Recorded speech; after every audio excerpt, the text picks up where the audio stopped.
नमस्कार दोस्तों, मैं सुरजीत स्वागत करता हूं आपका to the point study with Surjit channel पे। और जैसा कि हम 69 बीपीएससी 2023 के लिए टेस्ट सीरीज़ को देख रहे थे, तो इसी क्रम में हमारे 4 टेस्ट आ चुके थे, जिसमें 2 हमने देहा कोचिंग के कराए थे और 2 दृष्टि आईएएस कोचिंग के कराए थे। और जो दृष्टि आईएएस कोचिंग के टेस्ट कराए थे उसमें हमने एक टेस्ट में 6 to 12th क्लास की एनसीईआरटी के क्वेश्चंस थे। फुल लेंथ टेस्ट थे, सभी में 150 क्वेश्चन ही थे। तो एक में हिस्ट्री के क्वेश्चंस थे और दूसरी जो वीडियो थी है वो दृष्टि आईएएस की, उसमें ज्योग्राफी के क्वेश्चन थे एनसीईआरटी के 6 to 12th। और ये जो वीडियो है इसमें हम कराने वाले हैं विज्ञान एनसीईआरटी के कक्षा 6 से लेकर 10 तक के प्रश्न। ये दृष्टि आईएएस की दृष्टि आईएएस जो कोचिंग है उसकी टेस्ट सीरीज़ है। और जैसा कि आप सभी को पता है कि बीपीएससी की परीक्षा में साइंस का वेटेज अच्छा खासा रहता है। मतलब अगर देखा जाए इस तरह से तो नंबर 1 पे रहता है आपका, मतलब ये 4 उन सब्जेक्टों में से साइंस वो है जिसमें 30 से 35 क्वेश्चन पूछे जाते हैं। तो कट ऑफ बनाने में इसका बहुत बड़ा जो है अहम योगदान रहता है। ठीक है, तो एनसीईआरटी लेवल के क्वेश्चंस होते हैं, तो इससे आपकी प्रैक्टिस अच्छी हो जाएगी। अगर आप बीपीएससी टीचर का एग्ज़ाम दे रहे हैं तब भी आप ये टेस्ट जो है लगा के जाएँ। ठीक, और बीपीएससी प्री का एग्ज़ाम दे रहे हैं पीसीएस के लिए, तब तो आपके लिए महत्वपूर्ण है ही। तो इसी तरह की टेस्ट सीरीज़ से जुड़ने के लिए हमारे चैनल को सब्सक्राइब करें आप। हम अलग अलग कोचिंग्स के जो है आपके लिए टेस्ट सीरीज़ लेके आएंगे, फुल लेंथ टेस्ट और सब्जेक्टिव जैसे भी होंगे हमारे पास अवेलेबल, हम आपको कराएंगे। ठीक है, तो आइए स्टार्ट करते हैं। क्वेश्चन नंबर 1 है, निम्नलिखित कथनों पर विचार कीजिए। मैग्नीशियम चमकदार श्वेत लौह के साथ जलता है, तो क्या ये सही है? तो पूछा है कौन सा सही है। हाँ, ये सही है। ठीक है, और केरोसिन के संपर्क में आने पर सोडियम जल उठता है, तो ऐसा नहीं है, ये गलत है, क्योंकि केरोसिन के संपर्क में आने पर सोडियम नहीं जलता है। और सोडियम जो है वो जल तथा वायु दोनों के साथ अभिक्रिया कर सकता है, और जल के साथ इसकी अभिक्रिया जो होती है वो अत्यधिक ऊष्मक्षेपी होती है। इसीलिए ऐसी अभिक्रिया को रोकने के लिए इसे केरोसिन के तेल में रखा जाता है, इसके संरक्षण के लिए। ठीक है, तो ऐसा नहीं है कि ये जल उठता है, तो ये गलत हो गया। तीसरा देखते हैं, फास्फोरस जल के संपर्क में आने पर जल उठता है, तो क्या ये फास्फोरस जो है वो जल के संपर्क में आता है तो क्या ये जल उठता है? तो ये भी स्टेटमेंट गलत है, क्योंकि फास्फोरस जो है अत्यधिक अपक्रियाशील होता है तथा 30 डिग्री सेल्सियस कमरे के ताप पर प्रज्वलित हो जाता है। इस प्रकार ऐसी अपक्रियाओं को जो रोकने के लिए इसे जल में रखा जाता है, तो इसको जल में संरक्षण के लिए रखा जाता है। ठीक है, तो केरोसिन को इसीलिए रखा जाता है संरक्षण के लिए सोडियम में, फास्फोरस को जल में रखा जाता है। तो ये 2 गलत हो गए, 2 और 3, पहला हो गया सही। क्वेश्चन नंबर 2 है, नाइट्रोजन की निम्नलिखित में से कौन सी विशेषताएं ऐसी हैं जो इसे एक आदर्श पैकेजिंग गैस बनाती हैं? तो कौन कौन सी विशेषताएं हैं ऐसी, देखते हैं। ये वायुमंडल में सर्वाधिक प्रचुर मात्रा में है, क्या ये एक विशेषता है इसकी? देखिए, आप क्वेश्चन पे ध्यान दें कि जो इसे एक आदर्श पैकेजिंग गैस बनाती हैं। ठीक है, तो वायुमंडल में कितनी भी इससे क्या ही फर्क पड़ता है, ये सबसे सस्ती गैस है, ये भी गलत है, क्योंकि अगर क्रिया करने लगेगी तो सस्ती हो या महंगी, ये एक आदर्श गैस नहीं रह जाएगी पैकेजिंग के लिए। तो इसका मेन जो विशेषता है वो यही है कि ये एक अक्रिय गैस है, ये एक रिएक्शंस नहीं करती है, इसीलिए पैकेजिंग में इसका इस्तेमाल किया जाता है। क्वेश्चन नंबर 3 है, सूची 1 को सूची 2 से मैच करना है। तो सूची 1 में ये रासायनिक पदार्थ दे रखे हैं और इधर जो है केमिकल फार्मूला से उनके दे रखे हैं। तो आइए देखते हैं। बेकिंग सोडा जो है इसका फार्मूला होता है NaSCO3। इम्पोर्टेंट है ये सब, रिपीटेड मान लो कि हर साल पूछे ही जाते हैं एक ना एक। ठीक है, baking soda, bleaching powder, washing soda और प्लास्टर ऑफ पेरिस, ये सभी इंपॉर्टेंट हैं। प्लास्टर ऑफ पेरिस को POP बोलते हैं। ठीक, तो बेकिंग सोडा का हो गया फार्मूला NaSCO3, और ब्लीचिंग पाउडर जो हो गया उसका हो गया CaOCl2। ठीक है, कैल्शियम ऑक्सीक्लोराइड। और जो वॉशिंग सोडा है उसका हो गया Na2CO3.10H2O। और POP जो है प्लास्टर ऑफ पेरिस, इसका हो गया CaSO4.12H2O, मतलब जल के आधा अणु। तो राइट आंसर इसका हो गया A। नेक्स्ट है क्वेश्चन नंबर 4, आपको जो है 4 अम्ल और क्षार संकेतक प्रदान किए गए हैं। 4 जो है अम्ल और क्षार संकेतक प्रदान किए गए हैं आपको। वे नीले लिटमस, लाल लिटमस, फेनोल्फ्थेलीन विलियन तथा मेथिल ऑरेंज विलियन हैं। कौन कौन से हैं वो? आपका नीला लिटमस है, लाल लिटमस है, जो फिनोल्फिथलीन का विलयन है तथा मेथिल ऑरेंज विलयन है, उसमें से कौन सा क्षारीय अवस्था में गुलाबी हो जाएगा। ठीक है, तो ये बताना है कौन सा क्षारीय अवस्था में गुलाबी होगा। तो ये आपका जो है फिनोल्फिथलीन विलयन है जो है सी, ये आपका गुलाबी हो जाएगा। ठीक है, और ये गुलाबी क्यों हो जाएगा, क्योंकि फिनोल्फिथलीन विलयन अम्लीय अवस्था में रंगहीन तथा क्षारीय अवस्था में गुलाबी हो जाता है, ये पता होगा आपको। नीले लिटमस से पेपर जो है वो अम्लीय अवस्था में लाल हो जाते हैं, लाल लिटमस पेपर क्षारीय अवस्था में नीले हो जाते हैं। ठीक है, और मेथिल ऑरेंज का जो विलयन है ये भिन्न भिन्न पीएच मान पर भिन्न भिन्न रंग, जैसे अम्लीय माध्यम में अगर है तो लाल, दुर्बल अम्लीय माध्यम में है तो नारंगी, क्षारीय माध्यम में है तो पीला, इस तरह से ये रंग दर्शाता है। ठीक है, क्वेश्चन नंबर 5 देखते हैं।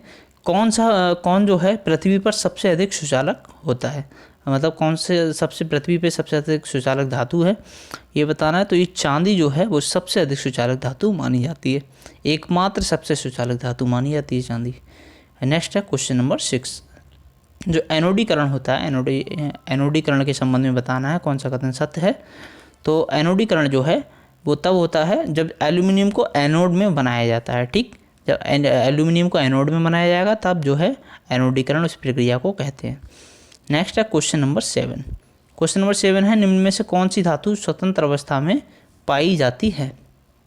तो कौन सी धातु स्वतंत्र अवस्था में पाई जाती है, सोना, चांदी, प्लेटिनम, ये सभी जो है स्वतंत्र अवस्था में पाई जाती हैं। तो इसीलिए, और तांबा भी स्वतंत्र अवस्था में पाया जाता है। ठीक, ये सभी जो है पाई जाती हैं, इसलिए डायरेक्ट आंसर इसका हो गया ई, एक से अधिक। क्वेश्चन नंबर 8 है, मिश्र धातु के संबंध में बताना है कौन सा कथन सही नहीं है। कौन सा कथन सही नहीं है, देखो क्वेश्चन पढ़ने के क्रम में हमें ये विशेष ध्यान देना होता है कि पूछा है सही है या पूछा है सही नहीं है। अगर आपने इसको इग्नोर किया तो आपका क्वेश्चन गलत हो जाएगा। देखते हैं क्वेश्चन नंबर 8 क्या है कि मिश्र धातु के संबंध में कौन सा कथन सही नहीं है। तो मतलब स्टेनलेस स्टील, निकल और क्रोमियम को मिलाकर प्राप्त किया जाता है। जो स्टेनलेस स्टील है वो निकल को और क्रोमियम को मिला के प्राप्त किया जाता है, ये सही है। पीतल जो है तांबा को और जस्ता का एक मिश्र धातु है, पीतल तांबा और जस्ता का एक मिश्र धातु है, ये भी सही है। और ताम्र तांबे और टिन का एक मिश्र धातु है, ताम्र जो है वो तांबा और टिन का एक मिश्र धातु है, क्या ये सही है, ये भी सही है। सोल्डर जो है वो सीसा और टिन की मिश्र धातु है, कह रहे हैं सोल्डर जो है वो सीसा और टिन की मिश्र धातु है। तो यही हमारा जो स्टेटमेंट है गलत है। ठीक है, तो राइट का क्या हो गया आंसर, डी पूछा है, कौन सा रॉन्ग है। क्वेश्चन नंबर 9 है, खाद्य पदार्थों के डिब्बे जो है वो टिन से लेपित होते हैं, जिंक से नहीं, क्यों, ऐसा क्यों होता है कि टिन से लेपित होते हैं जिंक से नहीं, क्योंकि टिन की तुलना में जिंक अधिक अभिक्रियाशील होता है। ठीक, क्वेश्चन नंबर 10 है, कार्बन के निम्नलिखित यौगिकों में से किसका गलनांक उच्चतम है। तो किसका गलनांक उच्चतम है ये बताना है। एसिटिक एसिड जो है CH3COOH, इसका गलनांक उच्चतम होता है, कितना होता है 290 केल्विन गलनांक होता है इसका। ठीक है, और क्वथनांक कितना होता है 391। और जबकि इनमें से सबसे कम की बात करें तो इनमें से सबसे कम जो होता है इन तीन तत्वों में इथेनॉल का होता है, 156 गलनांक होता है इसका, 156 केल्विन, और क्वथनांक 351 केल्विन। तो देखते हैं नेक्स्ट क्वेश्चन नंबर 11 जो है कौन सा सही सुमेलित पूछा है। तो हीरा कार्बन परमाणु षटकोणीय क्रम में स्थापित होते हैं, गलत है, क्योंकि हीरा एवं ग्रेफाइट जो है कार्बन के पहले 2 अपर रूप हैं, जबकि फुलरीन कार्बन का तीसरा अपर रूप है, और फुलरीन C60 कार्बन का तीसरा अपर रूप है। यही ऑप्शन जो है सही है। ठीक है, बाकी ये भी गलत है। क्वेश्चन नंबर 12 है, एक तरफ सूची दे रखी है और दूसरी तरफ सूची 2 दे रखी है, बताना है ये एलिमेंट्स दे रखे हैं इधर और उनकी विशेषताएं हैं ये। तो आइए देखते हैं इसे भी। जो मरकरी है जिसको पारद भी बोलते हैं, इसकी क्या विशेषता है कि इसे कमरे के ताप पर ये द्रव रहता है। जो गैलियम और सीजियम है ये बहुत कम गलनांक पे पाया जाता है, और आयोडीन जो है वो चमकदार धातु है, और लिथियम जो है वो चाकू से काटा जा सकता है। Right answer A. Question number 13। Question number 13 है, हाइड्रोकार्बन के संबंध में निम्नलिखित कथनों पे कौन सा कथन सत्य है। हाइड्रोकार्बन के संदर्भ में ये बात हो रही है। तो एल्केन संतृप्त हाइड्रोकार्बन है, सही है। एल्केन में एक या अधिक द्विबंध उपस्थित होते हैं, ये गलत है। एल्केन में तो सिंगल बॉन्ड होता है, एल्कीन में डबल बॉन्ड होता है और एल्काइन में ट्रिपल बॉन्ड होता है। तो एल्काइन में एक या अधिक से अधिक जो है त्रिबंध आपस उपस्थित होते हैं, ये सही है। राइट आंसर हो गया इसका डी। क्वेश्चन नंबर 14 है, खाना बनाते समय यदि बर्तन की तली बाहर से काली हो जाती है तो इसका अर्थ क्या है। देखो, जो संतृप्त हाइड्रोकार्बन होते हैं ना, ईंधन में बात करें, संतृप्त वो हुए जो पूरी तरह से जल जाएं। तो ईंधन में संतृप्त हाइड्रोकार्बन उपस्थित होता है, ठीक है, और ईंधन में असंतृप्त हाइड्रोकार्बन उपस्थित होते हैं, ये भी सही है, ये भी सही है। और ईंधन पूरी तरह से जल रहा है, ये गलत हो गया, क्योंकि पूरी तरह से नहीं जल रहा है तभी तो बाहर से काली हो रही है तली। राइट आंसर इसका हो गया डी। क्वेश्चन नंबर 15 है, निम्न में से किस तत्व के बाह्यतम कोश में एक इलेक्ट्रॉन होता है। तो लिथियम, सोडियम, पोटेशियम, इन तीनों ही जो तत्व हैं इनके बाह्यतम कोश में एक इलेक्ट्रॉन होता है। Right answer D. क्वेश्चन 16 है, निम्न में से कौन सा कथन जो है सही है, तो बताना है ये। गहरे समुद्रों में गोताखोरों द्वारा श्वसन के लिए हीलियम का ऑक्सीजन के साथ मिलाया जाता है, क्या ये सही है। तो हाँ, ये सही है। और रेडॉन का उपयोग निश्चेतक के रूप में किया जाता है, रेडॉन का नहीं किया जाता है, ठीक। और नेक्स्ट देखते हैं, रेडॉन की जगह जेनॉन का किया जाता है निश्चेतक के रूप में। जेनॉन का उपयोग रेडियोधर्मी चिकित्सा के लिए किया जाता है, इसमें रेडॉन का किया जाता है। ये ऑप्शन इन्होंने बदल दिए हैं। राइट आंसर इसका ए हो गया। क्वेश्चन नंबर 17 है, कौन सा कथन जो है वो गलत है, ये बताना है। तो गलत कथन जो है वो मेंडलीफ ने तत्वों को उनके परमाणु द्रव्यमान के घटते क्रम में व्यवस्थित किया, ये गलत है। बाकी ये आप दोनों पढ़ लो ऑप्शंस को, ये दोनों सही हैं। क्वेश्चन नंबर 18 है, प्रकाश संश्लेषण के संदर्भ में बताना है कि निम्न में से कौन से कथन जो हैं वो सही नहीं हैं। प्रकाश संश्लेषण के संदर्भ में ये बात हो रही है, तो आइए देखते हैं। फर्स्ट ऑप्शन है, क्लोरोफिल द्वारा प्रकाश ऊर्जा का अवशोषण, ये सही है। और प्रकाश ऊर्जा का रासायनिक ऊर्जा में रूपांतरण तथा जल के अणुओं का हाइड्रोजन एवं ऑक्सीजन में विभाजन, ये भी सही है। और कार्बन डाइऑक्साइड यानी CO2 गैस है, इसका ऑक्सीजन में अपचयन, तो यही नहीं होता है, ठीक है, क्योंकि प्रकाश संश्लेषण की क्रिया में ये नहीं होता है। बाकी दूसरे दो ऑप्शन जो ऊपर के हैं वो सही हैं। क्वेश्चन 19 है, पौधों में गैसों का आदान प्रदान नहीं होता। पौधों में गैसों का आदान प्रदान क्यों नहीं होता है, किसके द्वारा नहीं होता है ये पूछा है। तो पत्तियों द्वारा भी होता है, तनों द्वारा भी, जड़ों द्वारा भी होता है। तो एक से अधिक सही होने चाहिए, मतलब अच्छा नहीं होता है किसके द्वारा, तो इसका राइट आंसर जो हो गया वो हो जाएगा ई, ठीक है। क्यों हो जाएगा, क्योंकि इन सभी के द्वारा होता है। क्वेश्चन नंबर 20, पौधों की जो द्वार कोशिकाएँ हैं ये महत्वपूर्ण भूमिका निभाती हैं। किस में महत्वपूर्ण भूमिका निभाती हैं ये, तो रंध्रों के खुलने में और बंद होने में। पौधों के द्वार कोशिकाएं महत्वपूर्ण भूमिका अपनी किस में निभाती हैं, रंध्रों के खुलने में और रंध्रों के बंद होने में। 21 देख लेते हैं, क्वेश्चन नंबर 21। क्वेश्चन नंबर 21 में सूची दे रखी है इधर भी और इधर सूची 2। तो ये बताना है कि भर्जन, निस्तापन और जो थर्मल अपक्रिया है ये क्या है, ये ठीक है, इनके बारे में डिटेल दे रखी है। तो आइए पूरा कंप्लीट क्वेश्चन देख लेते हैं। ये 21 इधर भी दे रखा है, ठीक है। तो इसमें क्या है, भर्जन क्या होता है, भर्जन जो होता है वो सल्फाइड अयस्क को सल्फाइड अयस्क को वायु की उपस्थिति में अधिक ताप पर गर्म करने पर ये ऑक्साइड में परिवर्तित हो जाता है, ठीक है, ये कहलाता है भर्जन। और फिर सेकंड है निस्तापन।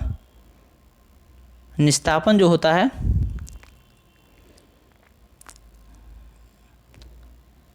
निस्तापन कार्बोनेट अयस्कों को सीमित वायु की उपस्थिति में अधिक ताप पर गर्म किया जाता है, ये कहलाता है निस्तापन। कार्बोनेट अयस्कों को सीमित वायु की उपस्थिति में अधिक ताप पे गर्म किया जाता है, ये कहलाता है निस्तापन।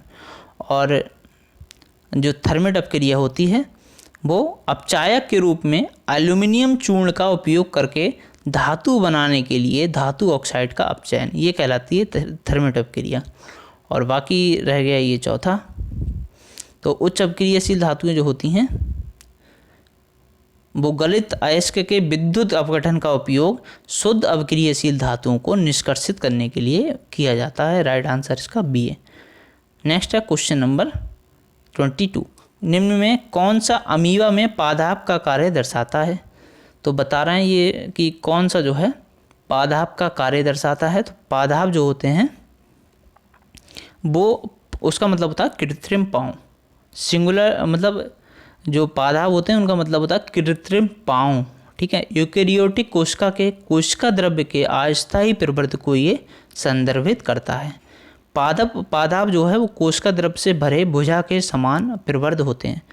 तो इसकी बात करें कि अमीबा में पादाप का कार्य कौन दर्शाता है, तो ये दर्शाता है अंतर्ग्रहण और गमन। Right answer D. Question number 23 है क्षुद्रांत्र। जो क्षुद्रांत्र है इसके संबंध में कौन सा कथन सही है? ठीक है, तो सही कथन बताना है। तो अवरोधिनी पेशी अमाशय से क्षुद्रांत तक भोजन के प्रवेश को नियंत्रित करती है। तो क्वेश्चंस का लेवल आप देख रहे हैं, अच्छा क्वेश्चंस का लेवल। और बीपीएससी में साइंस के नए क्वेश्चंस भी पूछे जाते हैं। इसी तरह के क्वेश्चंस मिलेंगे, डायरेक्ट एनसीईआरटी से मिलेंगे। वीडियो आपको निश्चित रूप से अच्छी लगेगी, क्योंकि ऐसे ही क्वेश्चन जब आपको देखने को मिलेंगे वहाँ पे, तो अगर प्रैक्टिस पहले से रहेगी तो आपको वहाँ कठिनाई नहीं होगी। तो वीडियो को लाइक ज़रूर करें। आपका एक लाइक जो है हमको मोटिवेशन देता है नई वीडियो बनाने के लिए। नेक्स्ट है क्वेश्चन नंबर 24। तो विषम की पहचान कीजिए। विषम की पहचान कर लेते हैं। चलिए, जो काइमोट्रिप्सिन है ये क्या होता है? काइमोट्रिप्सिन मतलब इन एंजाइमों में प्रोटीन के पाचन के लिए ट्रिप्सिन और काइमोट्रिप्सिन दो शामिल होते हैं। ठीक है, किन एंजाइमों में? समझिए, अग्न्याशय में वही स्रावी ग्रंथियाँ होती हैं जो पाचन के लिए महत्वपूर्ण एंजाइम उत्पन्न करती हैं, और जो एंजाइम होते हैं उनमें प्रोटीन के पाचन के लिए ये जो ट्रिप्सिन है, काइमोट्रिप्सिन है, ये शामिल होते हैं। ठीक, और कार्बोहाइड्रेट के पाचन के लिए एमाइलेज शामिल होते हैं। कौन से? एमाइलेज। और वसा को तोड़ने के लिए लाइपेज शामिल होते हैं। तो इसका राइट आंसर कौन सा हो गया? सी, क्योंकि ये दोनों तो उसमें शामिल हो रहे हैं प्रोसेस में पाचन के, जबकि दीर्घ रोम जो है ये शामिल नहीं है। क्वेश्चन नंबर 25 है ग्लूकोज के अवायवीय विखंडन से प्राप्त होता है। तो ग्लूकोज का जो अवायवीय यानी बिना वायु वाला जो विखंडन है, इससे क्या प्राप्त होता है? तो लैक्टिक अम्ल और ऊर्जा। नेक्स्ट है अपोहन का संबंध है। अपोहन जो है इसका संबंध किससे है? तो अपोहन का जो संबंध है वो रुधिर के शुद्धिकरण से है। ठीक। क्वेश्चन नंबर 27 है रात्रि के समय पौधे के नीचे सोने की सलाह नहीं दी जाती है। तो ये क्यों सलाह नहीं दी जाती, क्यों मना किया जाता है पौधे के नीचे सोने के लिए? तो इसका मेन रीज़न है पौधे रात में CO2 निष्कासित करते हैं। ठीक। क्वेश्चन नंबर 28 है पादप में जाइलम उत्तरदायी है। तो आप सभी को पता होगा, इजी क्वेश्चन है, हर बार रिपीटेड क्वेश्चन है ये। तो 28 का जो राइट आंसर है वो आपका ए है, जल के वहन के लिए। ठीक। क्वेश्चन नंबर 29 है मनुष्य का वृक्क प्रतिदिन लगभग कितने लीटर तरल पदार्थ का निस्यंदन करता है? तो ये 200 लीटर। इसका राइट आंसर जो हो गया वो सी हो गया। ठीक। और 30 देखते हैं दो तंत्रिकाओं के बीच के अंतराल को कहा जाता है। तो दो तंत्रिकाएं हैं, इनके बीच के अंतराल को क्या कहते हैं? सिनेप्स। ठीक है, सिनेप्स कहा जाता है दो कोशिकाओं के बीच के अंतराल को।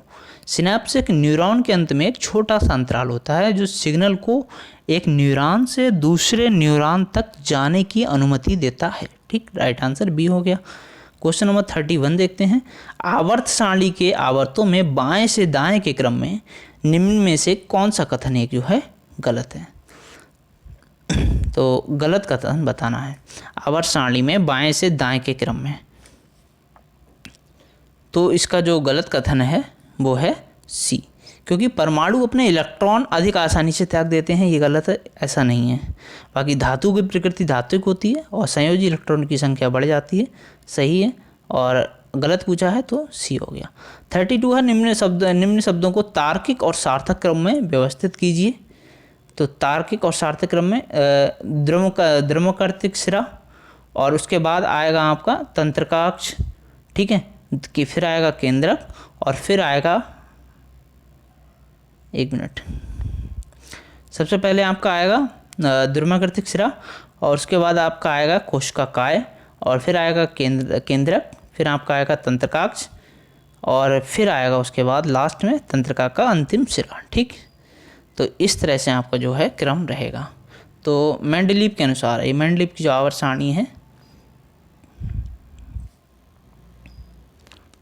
मतलब ये तो अलग हो गया ना कि फर्स्ट में आपको देखो क्या पकड़ना है इसमें, आपको इस ऑप्शन में पकड़ना था कि फर्स्ट में द्रुमकृतिक सिरा आता है और लास्ट में तंत्रिका का अंतिम सिरा आता है। ठीक है, उसके बाद आपका जो है ये क्वेश्चन सॉल्व हो जाता।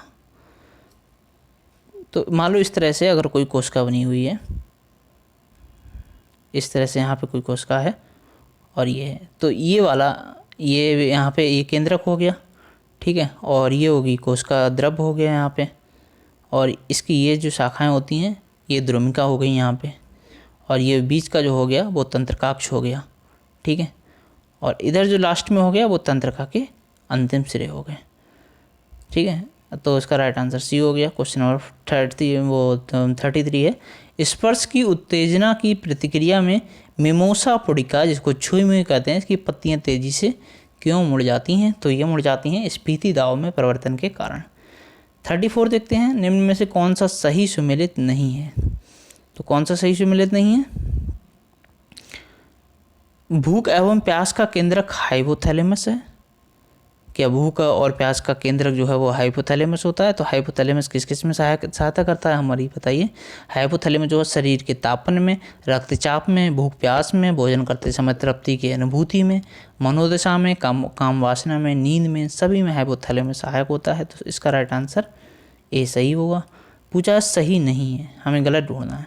निगलना और उल्टी होना मॉड्यूला ऑब्लोंगेटा जो होता है उसके कारण होता है। तो मॉड्यूला ऑब्लोंगेटा मस्तिष्क स्तंभ का निचला आधा भाग होता है, और ये जो है श्वसन, हृदय और वैसोडिलेशन, जिसको बहिका विस्फारण कहते हैं, और उल्टी, खांसी, छींकना और निगलना, इन जैसी जो प्रतिक्रियाएं होती हैं उसमें होता है। ठीक है, तो ये भी सही है। और प्रतिवर्ती क्रिया मेरुरज्जु से होती है, सही है। तो इसका राइट आंसर ई हो गया, क्योंकि सभी सही है, कोई भी गलत नहीं है।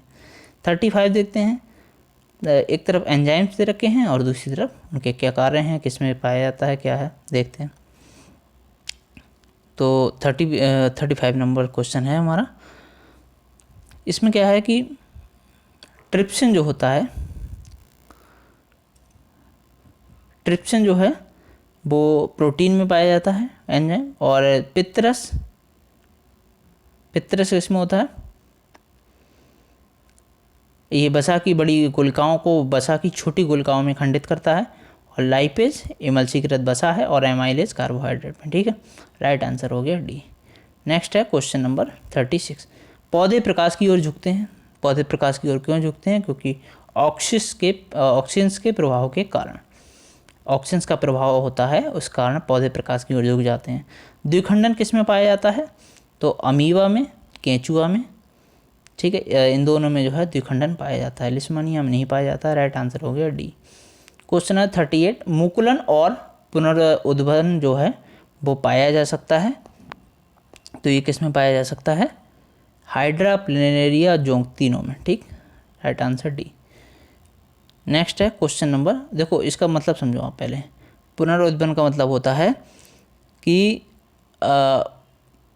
यदि कई टुकड़े में काट दिया जाए किसी प्राणी को, तो प्रत्येक टुकड़ा विकसित होकर जो है पूर्ण जीव का निर्माण कर लेगा। ठीक, राइट आंसर जो है 39 है। कायिक प्रबंधन के संदर्भ में बताना है, जो कायिक प्रबंधन है इसके संदर्भ में बताना है कि कौन सा कथन सही नहीं है। तो इसका राइट आंसर होगा, बीज से उगाए गए पौधों की तुलना में इस विधि से उगाए गए पौधे देर से पुष्प एवं फल देते हैं। ऐसा नहीं है, बल्कि जल्दी देते हैं। ठीक है, देर से नहीं देते हैं, ये जल्दी देते हैं। बाकी ये जो और ऑप्शन है इसके 39 के, ये दोनों सही हैं। ठीक है, पढ़ सकते हैं आप वीडियो पॉज करके। नेक्स्ट है क्वेश्चन नंबर 40, पुष्प के जनन भाग के संबंध में निम्न में से कौन से कथन सत्य हैं, ये बताना है। तो कौन से कथन सत्य हैं? पुंकेसर और स्त्रीकेसर पुष्प के जनन भाग हैं, ये सही है। बाकी ये स्त्रीकेसर पुष्प का नरजननांग है, ये गलत है, ये गलत है बाकी। ठीक, क्वेश्चन नंबर 41 देखते हैं, कौन सा उभयलिंगी पुष्प का उदाहरण नहीं है। उभयलिंगी पुष्प है उनका उदाहरण जो है कौन सा नहीं है? तो पपीता नहीं है, ठीक है, बाकी गुड़हल और सरसों है। मानव नेत्र किस वस्तु का प्रतिबिंब बनाते हैं? मानव नेत्र जो है किसी वस्तु का प्रतिबिंब किस पे बनाते हैं, ये बताना है आपको। आप क्वेश्चन को वीडियो पॉज करके अटैम्प्ट भी किया कीजिए, स्कोर अपना कमेंट सेक्शन बताया कीजिए कितना रहा, ठीक है। तो रेटिना पे मानव नेत्र किसी वस्तु का प्रतिबिंब कहाँ बनाता है? रेटिना पे। निम्न में से कौन सी शारीरिक स्थिति निकट दृष्टि दोष का कारण बनती है? तो निकट दृष्टि दोष का जो कारण है वो कौन सी स्थिति बनती है? नेत्र लेंस की वक्रता का अधिक होना और नेत्र गोलक का लंबा हो जाना। बाकी बी सी ऑप्शन गलत है, राइट आंसर इसका हो गया डी। क्वेश्चन नंबर 44 है, इंद्रधनुष सदैव बनता है? तो इंद्रधनुष सदैव जो है वो सूर्य की विपरीत स्थिति में बनेगा, ठीक है, राइट आंसर ए हो गया। क्वेश्चन नंबर 45, आग या भट्टी के ऊपर उठती गर्म वायु के विक्षुब्ध प्रवाह के माध्यम से देखी गई कोई वस्तु क्यों झिलमिलाती है? आपने देखा होगा कि अगर कोई आग जल रही है उसके पार आप देखेंगे तो आपको वस्तुएं हिलती हुई दिखाई पड़ेंगी, ठीक है। तो ऐसा इसलिए होता है क्योंकि अपवर्तन के कारण, अपवर्तन की घटना के कारण ऐसा होता है। तो अपवर्तन क्या होता है? गर्म वायु मतलब इसमें क्या होता है कि गर्म वायु अपने ऊपर की ठंडी वायु की तुलना में हल्की या कम सघन होती है तथा इसका अपवर्तनांक ठंडी वायु की अपेक्षा थोड़ा कम होता है। इसमें क्या और भी क्रियाएं आती हैं, तारों का टिमटिमाना इसी तरह की क्रिया है, ठीक। 46 देखते हैं, धारा नियंत्रक का उपयोग किया जाता है। तो जो धारा नियंत्रक है इसका उपयोग किस लिए किया जाता है? परिपथ में प्रतिरोध को परिवर्तित करने के लिए। 47 देखते हैं, एक तरफ ये हार्मोन्स दे रखे हैं, ऑक्सिन, जिब्रेलिन, साइटोकिनिन्स और एंसिसिक, ठीक है। इसके क्या कार्य हैं ये देखना है। तो ऑक्सिन जो है कोशिकाओं में वृद्धि करता है और जिब्रेलिन्स जो है वो तने की वृद्धि करता है और साइटोकाइनिन जिसको बोलते हैं ये कोशिका विभाजन को प्रोत्साहित करता है और एंसिसिक अम्ल जो है वो वृद्धि को रोकता है, राइट आंसर बी हो गया। नेक्स्ट देखते हैं क्वेश्चन नंबर 48, निम्न में से कौन सा कथन जो है वो सत्य नहीं है? तो कौन सा कथन सत्य नहीं है बताना है। तो द्रव के गैस में बदलने की प्रक्रिया ऊर्ध्वपातन कहलाती है, यही सत्य नहीं है, बाकी तो सत्य हैं, ठीक है। ठोस के द्रव में बदलने की प्रक्रिया संघनन, और गैस के ठोस में बदलने की प्रक्रिया निक्षेपण, और द्रव के गैस में बदलने की प्रक्रिया ऊर्ध्वपातन नहीं होती है। ऊर्ध्वपातन जो होती है वो द्रव अवस्था में परिवर्तित हुए बिना ठोस अवस्था से सीधे गैस में बदल जाए, वो प्रक्रिया जो है ऊर्ध्वपातन कहलाती है, जैसे कपूर का जलना। क्वेश्चन नंबर 49, खाद्य पदार्थों के घटक के परीक्षण के संबंध में बताना है कि कौन सा कथन सही नहीं है। तो कौन सा कथन सही नहीं है? खाद्य पदार्थों के घटक के परीक्षण के संबंध में आपको बताना है। तो भोजन में प्रोटीन की जांच के लिए आयोडीन विलयन का उपयोग किया जा सकता है, यही सही नहीं है, ठीक है। बाकी ए और सी सही है। क्वेश्चन नंबर 50 है, छिपी भूख या प्रच्छन्न भूख जो है इस पद का सर्वोत्तम वर्णन किया जा सकता है, किस संदर्भ में किया जा सकता है? सूक्ष्म पोषक तत्वों के संबंधित कुपोषण के रूप में, ठीक। 51 देखते हैं, भारत में खाद्य पौष्टिकीकरण जो है फूड फोर्टिफिकेशन है, इसके संदर्भ में बताना है कौन सा कथन सत्य है। तो फूड फोर्टिफिकेशन के संदर्भ में खाद्य तेल और दूध में विटामिन ए और डी का पौष्टिकीकरण किया जाता है, सही है, ठीक। क्वेश्चन नंबर 52 है, गेट ऑफ एनिमल्स पुस्तक किसने लिखी है? ये लिखी है अरस्तू ने। 53 है, बात छिद्र पाए जाते हैं, तो ये पाए जाते हैं स्थलीय स्तनधारियों में। और 54 देखते हैं, तटीय क्षेत्रों में के संदर्भ में बात करें तो कौन सा कथन सही नहीं है तटीय क्षेत्रों के संदर्भ में? तो समुद्र समीर मौसमी प्रकृति की होती हैं, ये सही नहीं है। बाकी आप ए और बी ऑप्शन पढ़ें, दिन के समय समुद्री समीर भूमि की ओर बढ़ती हैं और रात्रि के समय थल समीर समुद्र की ओर बढ़ती हैं, दोनों सही हैं। क्वेश्चन 55 है, कौन सी चींटी के दंश को निष्क्रिय कर सकता है? तो चींटी का जो दंश होता है उसका कांटा जो होता है इसको कौन जो है निष्क्रिय कर सकता है? तो ये बेकिंग सोडा इसे बोलते हैं। और चींटी काटते समय त्वचा में अम्लीय तरल पदार्थ जिसको फार्मिक एसिड कहते हैं ये मुक्त करती है, ठीक है। तो बेकिंग सोडा है और जो कैलामाइन है इसका घोल जिसमें जिंक कार्बोनेट होता है, ये दोनों ही कर सकते हैं, ठीक है, फार्मिक एसिड नहीं। राइट आंसर डी हो गया। क्वेश्चन नंबर 56 है, लोहे में जंग लगने के लिए और ऑप्शन यहाँ स्पेस है और स्पेस की आवश्यकता होती है। तो लोहे में जंग लगने के लिए ऑक्सीजन और जल की आवश्यकता होती है। क्वेश्चन नंबर 57, इनमें से कौन सा जीव अपनी त्वचा से सांस लेते हैं? तो केंचुआ और मेढक जो है ये अपनी त्वचा से सांस लेते हैं, ठीक है। मेढक जो है मेढक भी सांस लेता है, हालांकि इसके गलफड़े होते हैं, लेकिन फिर भी जो है मेढक त्वचा से भी सांस लेता है साथ में। इसमें एक मतलब इंसानों की तरह एक जुड़ी फेफड़े भी पाए जाते हैं। राइट आंसर हो गया डी। क्वेश्चन नंबर 58 है, निषेचन के बाद पंखुड़ियाँ, वाह्यदल, पुंकेसर और शैली और वर्तिकाग्र की स्थिति क्या होगी? निषेचन के बाद पंखुड़ियों, वाह्यदल, पुंकेसर, शैली और वार्तिकाग्र की स्थिति क्या होगी? तो ये जो है पंखुड़ियाँ और वाह्यदल सिकुड़कर गिर सकते हैं, ठीक। 59 देख लेते हैं। वृषण जो है वो उदर गुहा के बाहर अंडकोश की थैली में स्थित होता है, क्योंकि ये शुक्राणु निर्माण के लिए शरीर के तापमान से कम तापमान की इसको आवश्यकता होती है। 60 देते हैं, विलयन के गुणों के संबंध में निम्न में से कौन सा सही नहीं है? तो कौन सा सही नहीं है? वे विलयन से गुजरने वाली प्रकाश के किरणों को प्रकीर्णित कर सकते हैं, यही सही नहीं है, गलत है। इसका राइट आंसर ए हो गया, ठीक। बाकी ये एक सममांगी मिश्रण है, ये सही है, और इसमें इसे जो है फिल्टर पेपर के माध्यम से पृथक नहीं किया जा सकता, ये भी सही है। क्वेश्चन 61 है, निलंबर के गुणों के बारे में बताना है कि कौन सा कथन सत्य है। तो निलंबन जो है इसके गुणों के बारे में बात करें तो शांत छोड़ देने पर इसके कण नीचे बैठ जाते हैं, ऐसा नहीं है, ठीक है। Right answer C. टिंडल प्रभाव संबंधित है, तो टिंडल जो प्रभाव है बहुत ही इंपॉर्टेंट है, ये किससे संबंधित है ये बताना है। तो देखो, धातुओं और अधातुओं से बने यौगिकों में आवेशित प्रजातियां होती हैं। आवेशित प्रजातियों को आयन के रूप में जानते हैं। आयनों में एक एकल आवेशित परमाणु या परमाणुओं का एक समूह शामिल होता है जिन पर शुद्ध आवेश होता है, ठीक है, इतनी बात सब जानते हैं। ये एक जो है एक आयन पर ऋणात्मक या धनात्मक रूप से आवेश किया जा सकता है। ऋणावेशित आयन को ऋणायन और धनावेशित आयन को धनायन कहा जाता है।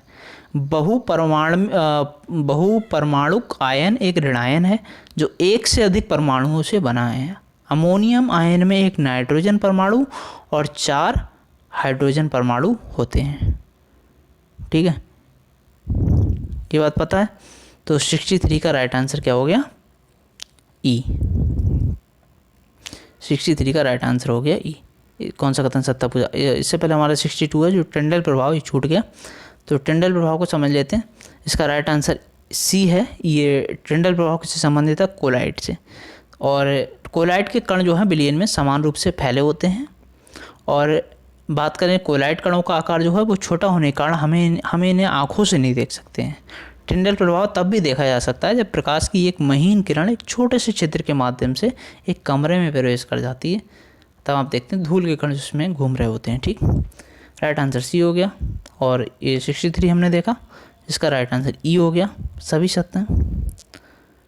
एक मिनट, कौन सा कथन सत्य पूछा है? तो धनावेशित आयनों को ऋणायन, ये गलत हो गया, ये भी गलत हो गया। और आयनों पर केवल एक आवेश होता है, ये भी गलत हो गया। राइट आंसर ई हो गया, कोई भी इसमें सत्य नहीं है। 64 देखते हैं, कौन सा दर्पण जो है वो सदैव सीधा प्रतिबिंब बनाएगा? तो कौन सा प्रतिबिंब सीधा प्रतिबिंब बनाएगा? ये बनाएगा केवल समतल, केवल अवतल, केवल उत्तल, ये बताना है। तो देखो, जब उत्तल दर्पण द्वारा बनी छवि का अध्ययन करने के लिए वस्तु की 2 स्थितियों पर विचार किया जाता है। पहली स्थिति तब होती है जब वस्तु अनंत पर होती है। दूसरी स्थिति तब होती है जब वस्तु दर्पण से सीमित दूरी पे होती है, ठीक है। तो समतल दर्पण से बना प्रतिबिंब सदैव आभासी और सीधा होता है। और बात करें इसका आंसर की, तो इसका राइट आंसर क्या हो गया? डी, एक से अधिक सही है। क्वेश्चन नंबर 65 है, एक प्रोटॉन का द्रव्यमान होता है तो वो क्या होता है? इलेक्ट्रॉन का लगभग 2000 गुना। 66 है, परमाणु संरचना की खोज के बारे में बात करें, निम्न में से कौन से कथन सत्य हैं? तो परमाणु संरचना की खोज के बारे में बात हो रही है। इसका राइट आंसर इलेक्ट्रॉन और प्रोटॉन की खोज का श्रेय क्रमशः जे थॉमसन और गोल्डस्टीन को दिया जाता है। नेक्स्ट है क्वेश्चन नंबर 67, ऑक्सीकरण शब्द का प्रयोग, और जो ऑक्सीकरण शब्द है इसका अर्थ क्या होता है? तो इसका अर्थ होता है ऑक्सीजन का संयोग, ऑक्सीजन को पृथक करना, हाइड्रोजन को पृथक करना, क्या इसका अर्थ होता है बताना है, ठीक है। तो ऑक्सीकरण को किसी पदार्थ के ऑक्सीजन ऋण विद्युतीय तत्व का समावेशन या हाइड्रोजन धन विद्युतीय तत्व के निष्कासन के रूप में परिभाषित किया जाता है। तो इसका राइट आंसर हो गया डी। क्वेश्चन नंबर 68 है, निम्न में से कौन सा कार्बनिक यौगिकों के शुद्धिकरण की एक विधि है। तो ये है ऊर्ध्वपातन आसवन, और जो ऊर्ध्वपातन आसवन है ये, और साथ में ये वर्णलेखिकी भी, ठीक है। Right answer D. क्वेश्चन 69 है, वर्णलेखिकी का प्रयोग किया जाता है, क्यों किया जाता है। तो वर्णलेखन जो है वो क्रोमेटोग्राफी जिसे कहते हैं, ये शोधन की एक अत्यंत महत्वपूर्ण तकनीक है। इसका प्रयोग यौगिकों का शोधन करने में, किसी मिश्रण के अवयवों को पृथक करने में, तो शोधन करने में, अवयवों को पृथक करने में, और यौगिकों की शुद्धता की जांच करने में किया जाता है। Right answer D.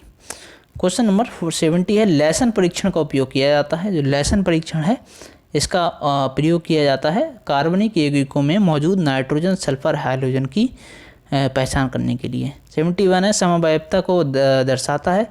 तो समवायवता जो है ऐसे यौगिकों के द्वारा जिनके आणविक सूत्र समान होते हैं लेकिन गुण भिन्न होते हैं, समवायवता कहलाती है। 72 देख लेते हैं, शीतल पेय और सोडा जल को उच्च दाब पर बंद किया जाता है। तो ये CO2 की विलेयता के बढ़ाने के लिए, ठीक।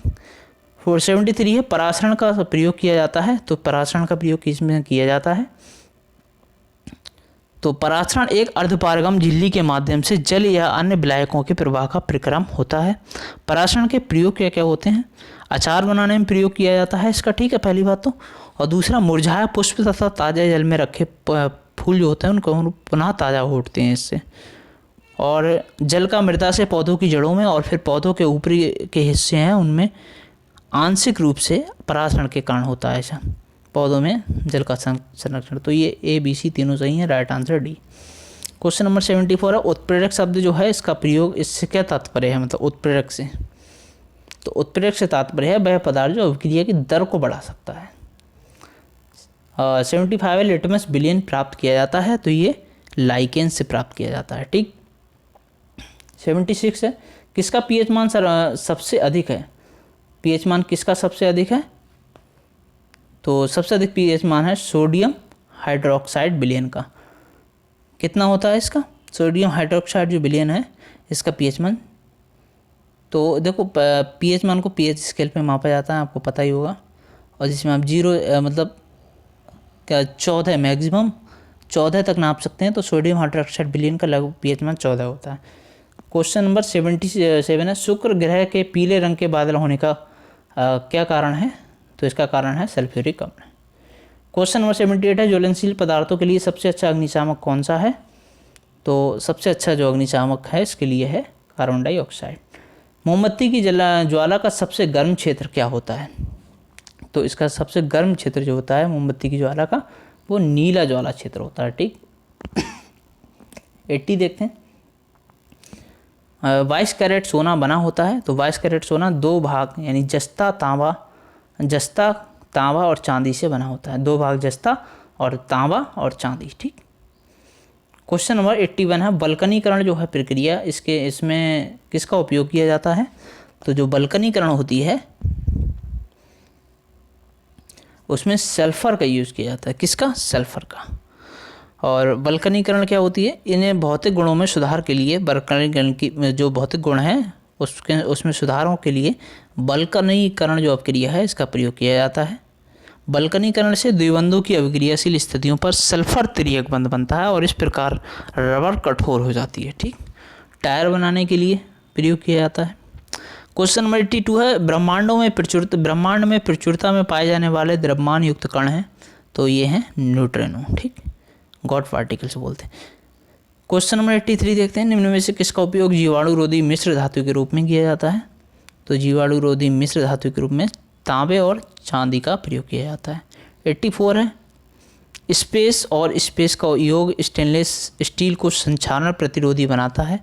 तो किस का, क्रोमियम और निकल, ठीक। क्वेश्चन नंबर 85, निम्न में से कौन सा रासायनिक परिवर्तन नहीं है। इंपॉर्टेंट क्वेश्चन है, ऐसे पूछे जाते हैं। इम्पोर्टेंट क्वेश्चन है ये भी। तो कौन सा रासायनिक परिवर्तन नहीं है, ये है एल्कोहल का वाष्पीकरण। ठीक, ये यही नहीं है, बाकी दो बी और सी सही है। निम्न में से किस वर्ष 2022 में साहित्य का नोबेल पुरस्कार प्राप्त हुआ? किसे वर्ष 2022 का साहित्य का नोबेल प्राप्त हुआ? करंट अफेयर्स के क्वेश्चन है इसमें कुछ।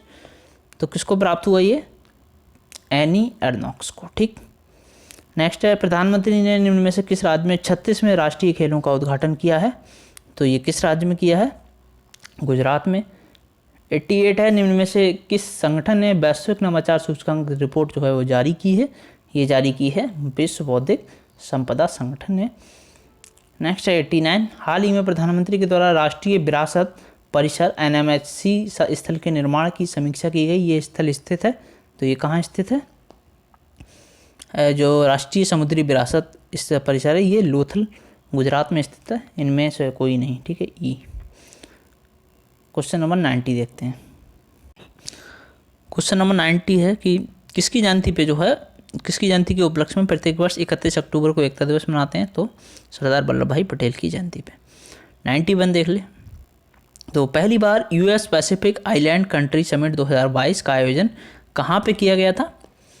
तो ये किया गया था आपका वॉशिंगटन में। देखिए, PPSC में 4 मेजर पोर्शन है, मैंने इस पर एक शॉर्ट वीडियो बनाया हुआ भी है, जिससे कट ऑफ डिसाइड होती है।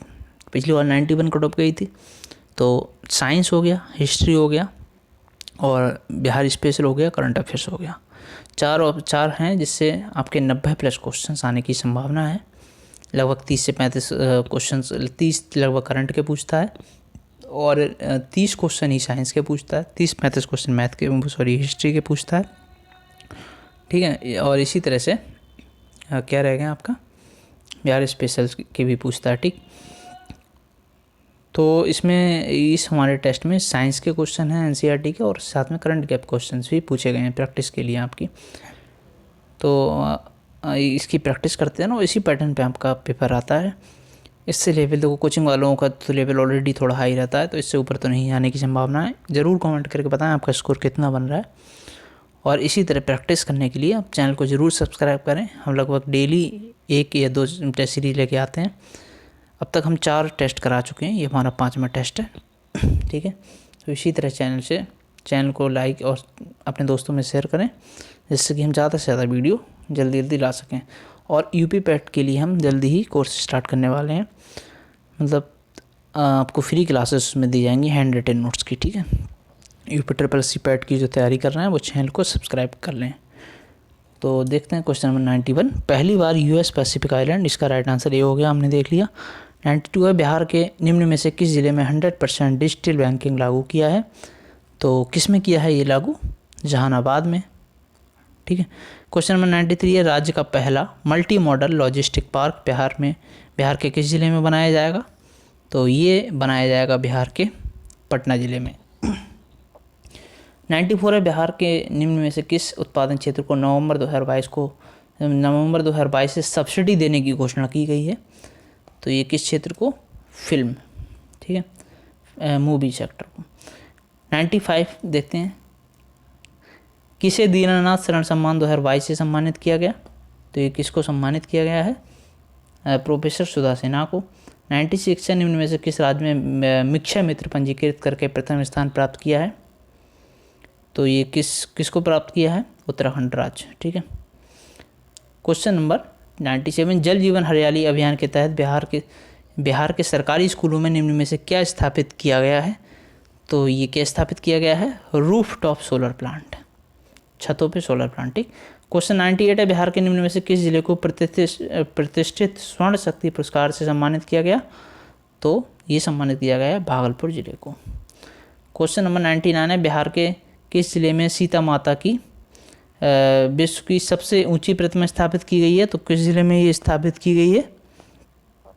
ये जो है स्थापित की गई है आपके सीतामढ़ी के राधोपुर बखरी में। ठीक है, तो इसका राइट आंसर हो गया ई। क्वेश्चन नंबर 100 देखते हैं, निम्न में से किसे बिहार राज्य बाल श्रम आयोग का अध्यक्ष चुना गया? किसका?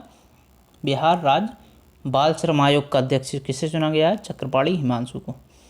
तो इसका राइट आंसर बी हो गया। और 101 देखें, बिहार सरकार ने भूकंपिक क्लिनिक खोलने का फैसला किया है। इस पहल के तहत निम्न में से किस जिले में क्लिनिक खोले गए हैं?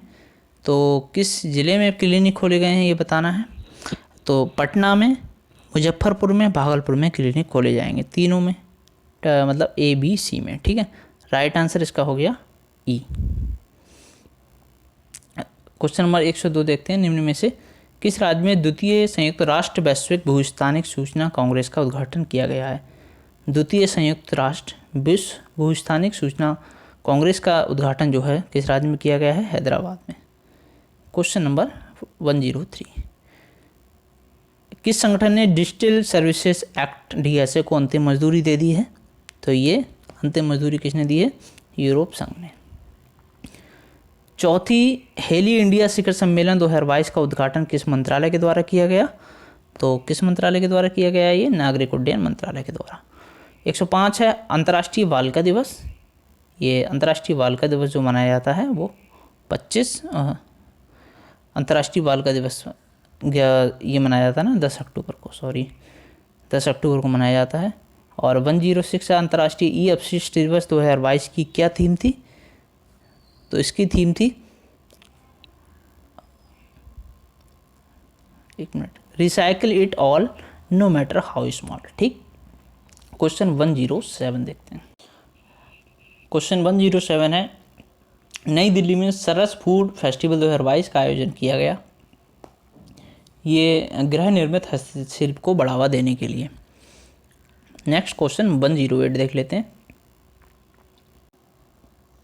108 है, निम्न में से किस रेलवे स्टेशन को नवंबर 2022 में 4 स्टार ईट राइट स्टेशन प्रमाणन से सम्मानित किया गया? भोपाल रेलवे स्टेशन को। ठीक, 109 है, एकलव्य मॉडल आवासीय विद्यालय के लिए मॉडल आवासीय विद्यालय बनाने की एक योजना है।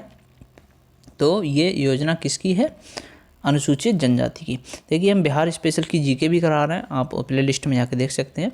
हमने उसमें 5-6 टॉपिक्स को कवर किया अभी तक, और 2-3 इंपॉर्टेंट टॉपिक्स को कवर करेंगे। ठीक है, क्वेश्चन नंबर 110 है, निम्न में से किसने विश्व पहली चैंपियनशिप 2022 में भारत का पहला रजत पदक जीता है? तो ये किसने जीता है पहला रजत पदक? प्रसन्न सिसरादी ने। ठीक है, क्वेश्चन है 111, कौन सी अवधारणा न्यूटन के गति विषयक प्रथम नियम से ली गई है? तो ये जड़त्व की अवधारणा। ठीक है, इसका तात्पर्य क्या होता है कि यदि नेट बाह्य बल शून्य है तो विराम की स्थिति में कोई पिंड स्थिर बना रहता है, और गति की अवस्था में ये वह पिंड एक समान वेग से चलता रहता है। ठीक है, अगर बाह्य मतलब परिवर्तन का विरोध करता है। क्वेश्चन नंबर 112 है, संवेग में परिमित परिवर्तन उत्पन्न करने हेतु बहुत कम समय के लिए कार्यरत बड़े बल को क्या कहा जाता है? तो आवेगी बल। ठीक, नेक्स्ट क्वेश्चन नंबर 113 है, निम्न में से कौन सा मूल भौतिक मात्रक है? तो कौन सा है भौतिक मात्रक? तो ये है आपका बल, कार्य, वेग, ये सभी जो है भौतिक मात्रक की श्रेणी में ही आते हैं। ठीक है, राइट आंसर डी हो गया ना। कौन सा मूल भौतिक मात्रक है पूछा है? तो बल, कार्य और वेग, ये तीनों ही नहीं आते हैं ना। देखो 7 भौतिक मात्रक होते हैं, कन्फ्यूजन हो गया नहीं में। 7 भौतिक मात्रक होते हैं, कौन कौन से होते हैं? समय के लिए सेकंड, लंबाई के लिए मीटर, द्रव्यमान के लिए किलोग्राम, विद्युत धारा के लिए एम्पियर, तापमान के लिए केल्विन, और पदार्थ की मात्रा के लिए मोल, ज्योति तीव्रता के लिए कैंडेला। तो ये तो इसमें है नहीं, राइट आंसर ई इसका हो गया ई। क्वेश्चन नंबर 114, कौन सी अदिश राशियाँ होती हैं? तो अदिश राशियाँ होती हैं, कौन सी होती हैं? पहले तो अदिश राशियाँ इनकी कोई दिशा ना हो। ठीक, जो दिशा को इंडिकेट ना करें। तो इसका राइट आंसर हो गया ऊर्जा और शक्ति और कार्य, ये जो है अदिश राशियाँ हैं, right answer B. Question number 115 है, गोली चलाने पर बंदूक पीछे हटती है, ये घटना गति के कौन सी नियम की व्याख्या करती है? तो ये न्यूटन गति विषयक तृतीय नियम। ठीक, तृतीय नियम क्या है बताओ आप? तृतीय नियम जो होता है न्यूटन की गति का तीसरा नियम, ये प्रत्येक क्रिया के लिए हमेशा एक समान और विपरीत प्रतिक्रिया करता है। उदाहरण के हिसाब से अगर जब बंदूक से गोली चलाएंगे आप तो बंदूक विपरीत अवस्था में आपको धक्का देती है। नेक्स्ट है, पूर्ण आंतरिक परिवर्तन की शर्त क्या होती है? पूर्ण आंतरिक परिवर्तन की शर्त होती है कि प्रकाश को अधिक सघन माध्यम से कम सघन माध्यम में लाया जाना चाहिए। क्या जब प्रकाश की किरण को सघन माध्यम से विरल माध्यम में प्रवेश करता है तो अभिलंब से दूर हट जाती है। ठीक है, सही है। आपतन कोण क्रांतिक कोण से अधिक होना चाहिए, तो आपतन कोण जो है वो आंशिक रूप से परावर्तित और आंशिक रूप से संचरित या अपवर्तित होती है। अपवर्तन कोण आपतन कोण से बड़ा होता है। क्वेश्चन नंबर सी देखते हैं, ऑप्शन सी देखते हैं कि प्रकाश को विरल माध्यम से सघन माध्यम में लाया जाना चाहिए, तो ये जो है गलत हो गया। राइट आंसर हो गया, क्या हो गया इसका, डी। क्वेश्चन नंबर 117, इंद्रधनुष उदाहरण है, तो इंद्रधनुष किसका उदाहरण है? ये प्रकाश के प्रकीर्णन, प्रकाश के अपवर्तन तथा परावर्तन। ठीक है, अब तो राइट आंसर डी हो गया इसका भी। क्वेश्चन नंबर 118 है 6 द्वारा ट्राइटियम की अर्धायु 12.5 वर्ष है। 25 वर्ष बाद शुद्ध ट्राइटेरियम के एक नमूने का कितना अंश अवघटित जो है रहेगा, तो कितना पार्ट अविघटित रहेगा, तो ये रहेगा 1/4, 1/4। राइट आंसर इसका ए। 119 है, डायनेमो एक उपकरण है जो रूपांतरित करता है, क्या रूपांतरित करता है डायनेमो? यांत्रिक ऊर्जा को विद्युत ऊर्जा में। किसी पिंड वस्तु का भार अधिकतम होता है, तो ये ध्रुवों पर। 121 है, पृथ्वी का पलायन वेग 11 कितना होता है, 11.2 किलोमीटर प्रति सेकंड। तो पलायन वेग होता है जब अपनी कक्षा छोड़ के ही कोई वस्तु चली जाए। ठीक, नेक्स्ट है क्वेश्चन नंबर 122, किसी ध्वनि का तारत्व जो है वो निर्भर करता है, तो तारत्व निर्भर करेगा आवृत्ति में। ठीक, 123 क्या है कि निकट दृष्टि दोष युक्त नेत्रों को किसके प्रयोग से ठीक किया जा सकता है? ये अवतल लेंस से। 124 देखते हैं कि कौन सी घटना है जो ये सिद्ध करती है कि प्रकाश एक अनुप्रस्थ तरंग है, तो प्रकाश का ध्रुवीकरण। कौन सी एक अनुचुंबकीय पदार्थ है ये बताना है, तो एक अनुचुंबकीय पदार्थ कौन सा है? तो देखो, अनुचुंबकीय पदार्थ ऐसे पदार्थ होते हैं जो बाह्य चुंबकीय क्षेत्र में रखे जाने पे क्षीण चुंबकत्व प्राप्त कर लेते हैं, जिनमें क्षीण चुंबकीय क्षेत्र से सशक्त चुंबकीय क्षेत्र की ओर जाने की प्रवृत्ति जो है वो होती है। तो कौन से होते हैं ये पदार्थ? Aluminium, platinum, manganese, sodium. ठीक है, और इसीलिए इसका जो राइट आंसर होगा वो क्या होगा, डी। ठीक है, 126 है, तापमान बढ़ने पे किसी द्रव का पृष्ठ तनाव बढ़ता है घटता है, तो ये घटता है। 127 है, बैरोमीटर पाठ्यांक में अचानक गिरावट से पता चलता है कि क्या पता चलता है कि जो है तूफानी होगा, मतलब मौसम जो है तूफानी होगा। 128 है, किस विद्युत चुंबकीय विकिरण की तरंग दैर्ध्य सबसे लंबी होती है, तो ये सबसे लंबी तरंग दैर्ध्य जो होती है वो रेडियो तरंग की होती है। 129 देख लेते हैं, 129 से गर्म करने पर अर्धचालक का प्रतिरोध गर्म करने पे घटेगा। ठीक है, किसी पदार्थ को अगर गर्म करेंगे तो नहीं, अर्धचालक का प्रतिरोध गर्म करेंगे अगर उसे तो घटेगा। और ध्वनि का वेग अधिकतम होता है, किसमें अधिकतम होता है, धातु में। 131 देखते हैं, संवहन द्वारा ऊष्मा का स्थानांतरण हो सकता है क्या, किसमें हो सकता है, तो ये ठोस तरल और ठोस में, तरल में और गैस में। ये मतलब संवहन क्या होता है कि ऊष्मा का स्थानांतरण कणों की वास्तविक गति के द्वारा एक स्थान से दूसरे स्थान पर होता है, तो तीनों में ही होता है। Right answer D. Question number 132 है, धारामापी या गैल्वेनोमीटर को मीटर में परिवर्तित किया जा सकता है, इसके समानांतर क्रम में एक शंट जोड़कर। 133 है, तापमान बढ़ने पर द्रव की श्यानता बढ़ती है या घटती है, घटती है। 134 है, विद्युत तार स्थापना मूलतः है, क्या है ये, विद्युत तार स्थापना समानांतर क्रम संयोजन है।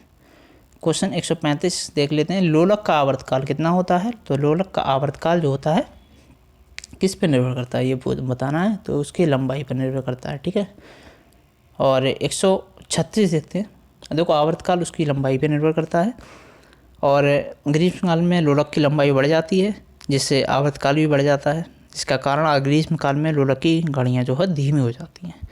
136 है, लोलक की कील पारे पर तैरती है जबकि पानी में डूब जाती है, ऐसा क्यों होता है, तो ऐसा लोहे का घनत्व तो पानी से अधिक तथा पारे से कम होता है, इसीलिए। पायरोमीटर का उपयोग किया जाता है, किस में किया जाता है पायरोमीटर का उपयोग, तो ये किया जाता है उच्च तापमान को मापने के लिए। ठीक, 138 है, निम्न में से किस राशि का कोई मात्रक नहीं होता है, तो किसका कोई मात्रक नहीं होता है, ये विकृति का। क्वेश्चन नंबर 139 है, मानव नेत्र का कौन सा भाग प्रकाश की तीव्रता को महसूस करता है, तो ये कौन कौन सा भाग जो है महसूस करता है ये बताना है आपको। शलाका, शंकु और सिलिया प्रकोष्ठ, सिलियरी पेशियाँ जो मांसपेशियाँ हैं, ये तीनों। राइट आंसर डी हो गया। 140 देखते हैं। जब यूरेनियम पर न्यूट्रॉन की बमबारी की जाती है तो निम्न में से कौन सा तत्व उत्पन्न होता है? तो ये कौन सा तत्व उत्पन्न होता है जब यूरेनियम पर न्यूट्रॉन की बमबारी की जाती है? तो बेरियम और क्रिप्टॉन का उत्पादन जो है नहीं होगा, ये दोनों उत्पन्न होते हैं। Right answer D. Question number 141 है, मेलाकाइट अयस्क है। जो मेलाकाइट है कॉपर का अयस्क है, ठीक। अयस्क है थोड़ा समझ लेते हैं। एल्यूमिनियम, आयरन, कॉपर और जिंक के हम प्रमुख अयस्कों को डिस्कस करेंगे। तो एल्यूमिनियम के बॉक्साइट और केलोनेनाइट हैं, क्ले के रूप में देखते हैं एल्यूमिनियम का जो अयस्क है।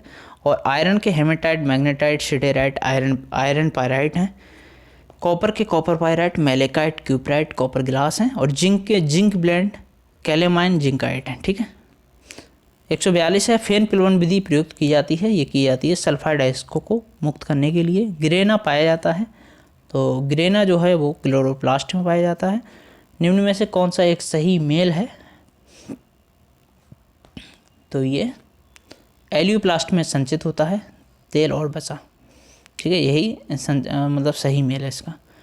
45 देख लेते हैं। 145 कौन सा जो है साइटोपंजर का कार्य नहीं है? तो साइटोपंजर का कार्य उत्सर्जन नहीं है, बाकी ये गतिशीलता, यांत्रिक सहायता और ये सभी हैं। पक्षमाप शामिल है, पक्षमाप शामिल है, किस में शामिल है पक्षमाप? तो पक्षमाप जो है कोशिका की गति में, कोशिका के चारों ओर द्रव्य के संचालन में, यांत्रिक ज्ञान में। तो डी है इसका। 147 देख लेते हैं। घरेलू मक्खी का जो जैविक नाम है वो फेलिस डोमेस्टिका होता है। कोशिका चक्र की प्रक्रिया के दौरान क्या होता है? डीएनए का संश्लेषण एस चरण में होता है। 149 है, उत्सर्जन व्यवहार के बारे में कौन सा कथन सत्य है? तो कौन सा कथन सत्य है उत्सर्जन व्यवहार के बारे में? सरीसृप पक्षी और भूमि घोंगे यूरोटैलिक होते हैं, यूरोटैलिक हैं, ठीक। 150 है, लास्ट ऑप्शन है ये। तो भारत में पारिस्थितिकी का जनक किसे कहा जाता है, किसे माना जाता है?